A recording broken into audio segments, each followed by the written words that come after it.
गुजरात के मेहसाणा में स्थित मोढेरा का सूर्य मंदिर जिस जगह पर बनाया गया है, उस जमाने में एक ऐसे चमत्कारिक मंदिर को बनाने के बारे में कोई साधारण इंसान सोच भी नहीं सकता। मोढेरा का ये मंदिर सिर्फ एक मंदिर नहीं है, बल्कि ये मंदिर हमारे पूर्वजों की उत्कृष्ट समझ का प्रमाण है कि वे वास्तु शास्त्र, शिल्प शास्त्र, खगोल शास्त्र और ज्योतिष शास्त्र में कितने निपुण थे। इस मंदिर के आर्किटेक्चर और महत्व को समझने के बाद आपका रोम रोम खड़ा हो जाएगा।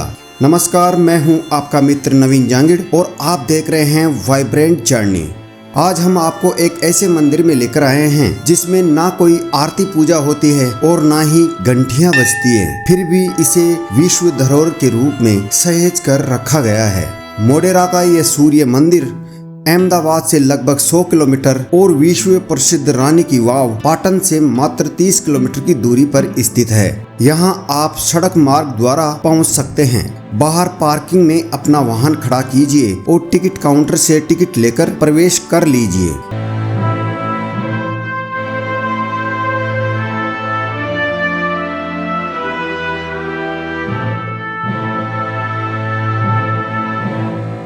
यूनाइटेड नेशन के द्वारा इसे विश्व धरोहर के रूप में माना गया है, इसलिए पुरातत्व विभाग भारत सरकार के संरक्षण में यह मंदिर है। बहुत ही खूबसूरत गार्डन से होते हुए हम मंदिर तक पहुंचते हैं। यहाँ मुगल आक्रांताओं द्वारा तोड़ी गई मूर्तियों के अवशेष भी रखे हुए हैं, जो अपने समय की अलग अलग कहानियाँ कहते मिल जाएंगे।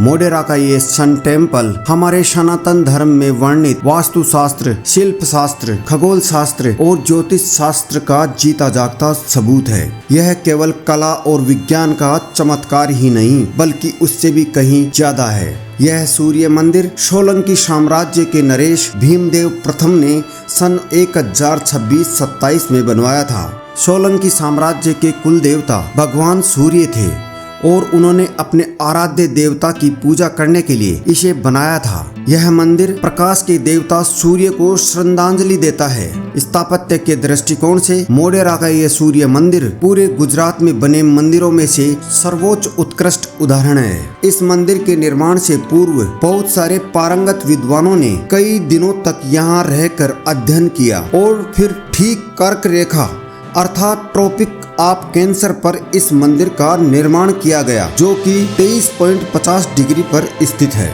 यह मंदिर केवल नाम का ही सूर्य मंदिर नहीं है, बल्कि इसका आर्किटेक्चर, इसकी डिजाइन और कर्क रेखा पर स्थित होने पर हर साल 21 जून को मंदिर में स्थित सूर्य भगवान की सोने की मूर्ति के मुकुट पर लगी मणि पर प्रकाश की एक किरण गिरती थी, जिससे मंदिर का संपूर्ण गर्भगृह कुछ देर के लिए सुनहरे रंग से जगमगा जाता था। आज के जमाने में हमें GPS का ज्ञान है, इससे हम किसी भी जगह के बारे में आसानी से पता लगा सकते हैं। सोचो, आज से 1200 साल पूर्व हमारे पूर्वज वास्तुकला में कितने माहिर और खगोलीय घटनाओं के कितने ज्ञाता थे, जिन्होंने विज्ञान के इस चमत्कार को एक मंदिर का रूप दिया। गुजरात के मेहसाणा जिले में बने इस सूर्य मंदिर को राजा भीमदेव ने मारू गुर्जर वास्तुकला शैली में बनवाया था। पूरे मंदिर परिसर के जर्रे जर्रे में बलवा पत्थर का भरपूर उपयोग किया गया है। यह पत्थर बेहद नर्म व सॉफ्ट होने के कारण इसमें नक्काशी और खुदाई आसानी से होती है। इसको मनचाहे आकार में तराशा जा सकता है, इसलिए इसकी वास्तुकला और नक्काशी इतनी महीन, मनमोहित और आश्चर्यचकित करने वाली है। मंदिर में पत्थरों को आपस में जोड़ने के लिए कोई चूना, सीमेंट अथवा बाइंडिंग मटेरियल का उपयोग नहीं किया गया है, बल्कि एक पत्थर को दूसरे पत्थर से जोड़ने के लिए इंटरलॉकिंग विधि का प्रयोग किया गया है। इसी यूनिक लॉकिंग सिस्टम की मदद से यह भूकंपरोधी बनता है। इसी कारण आज 1200 साल बाद भी यह मंदिर अटल खड़ा है। इस मंदिर के मुख्यतः 3 भाग हैं। पहला सूर्य कुंड, दूसरा सभा मंडप और तीसरा गर्भगृह। ये तीनों भाग एक ही अक्ष पर अर्थात एक ही सिध में बने हुए हैं। सूर्य कुंड दरअसल एक बावड़ी है। आयताकार सूर्य कुंड को राम कुंड भी कहा जाता है। यह 175 फीट लंबा और 120 फीट चौड़ा बावड़ी नुमा पानी का कुंड है, जिसके चारों ओर सीढ़ियां बनी हुई है। बताया जाता है कि इसको बनने के बाद इसमें कई पवित्र नदियों और 7 समुद्रों का पानी लाकर इसमें डाला गया था। कहते हैं इसका पानी आज तक कभी नहीं सूखा। सूर्य मंदिर में आने वाला हर भक्त पहले सूर्य कुंड में स्नान करता और नृत्य मंडप के अंदर से होकर मुख्य गर्भगृह में भगवान के दर्शन करने जाता था। बावड़ी शैली में बने इस सूर्य कुंड में कुल छोटे बड़े 108 मंदिर हैं, जिनमें आज भी बहुत सारे देवी देवताओं की मूर्तियां विराजमान हैं। 108 की संख्या वैदिक ब्रह्मांड विज्ञान में एक महत्वपूर्ण संख्या होती है, जिसका अपना एक खास महत्व होता है। भारत ने हजारों साल पहले ही ब्रह्मांड की बहुत सारी परतों को खोलकर रख दिया था, जैसे कि सूर्य का व्यास पृथ्वी के व्यास से 108 गुना ज्यादा है। सूर्य से पृथ्वी की दूरी सूर्य के व्यास का 108 गुना है। पृथ्वी से चंद्रमा की दूरी चंद्रमा के व्यास का 108 गुना है। राम कुंड में 28 सीढ़ियां बनी हुई हैं, जो ये इंगित करती है कि चंद्रमा को अपनी धुरी पर एक बार पूरा घूमने पर 28 दिन लगते हैं। ब्रह्म पुराण के अनुसार राम रावण युद्ध के पश्चात जब श्री राम ने गुरु वशिष्ठ से ब्रह्म हत्या से मुक्त होने के लिए रास्ता पूछा तो उन्होंने धर्मरण्य का रास्ता दिखाया था। तत्पश्चात भगवान राम ने यहाँ एक गांव बसाया, जिसका नाम सीतापुर पड़ा। स्कंद पुराण व ब्रह्म पुराण में भी मोडेरक का जिक्र है। इसे पहले धर्मरण्य के नाम से जाना जाता था। बाद में मोडेरक नामक गांव बसाया गया था, जो आज मोडेरा के नाम से जाना जाता है। मंदिर का दूसरा अहम हिस्सा सभा मंडप है। मंदिर के इस हिस्से को नृत्य मंडप या प्रवेश कुंड भी कहा जाता है। मुख्य गर्भगृह और सभा मंडप का मंच उल्टे कमल के आकार का बना हुआ है, जो कि 15 फीट 9 इंच व्यास का है। साधारणतः किसी भी मंदिर में सभा मंडप व गर्भगृह एक साथ जुड़े हुए होते हैं, परंतु यहाँ अलग अलग है, ताकि मुख्य मंदिर की परिक्रमा आसानी से पूरी की जा सके। समय ने वास्तुकला में अपनी इकाइयों को एडजस्ट किया और अपना चमत्कार दिखाया। जैसे कि सभा मंडप 52 पिलर्स पर टिका है, जो इंगित करता है कि एक वर्ष में 52 सप्ताह होते हैं।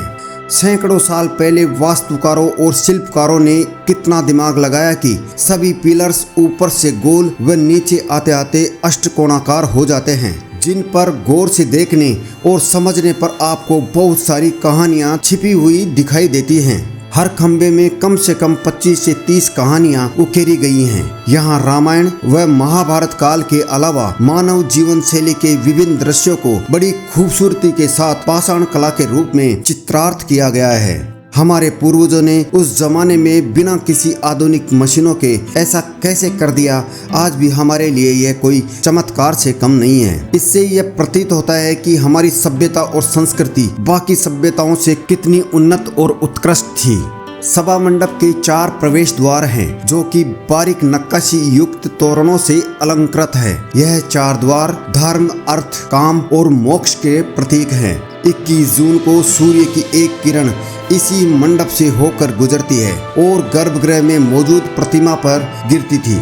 यहाँ सूर्य की एक मूर्ति तो घुटनों तक के जूते पहने हुए हैं, जबकि सनातन धर्म में सामान्यतः कोई भी देवी देवता पादुकाएं पहने हुए दिखाई नहीं देते।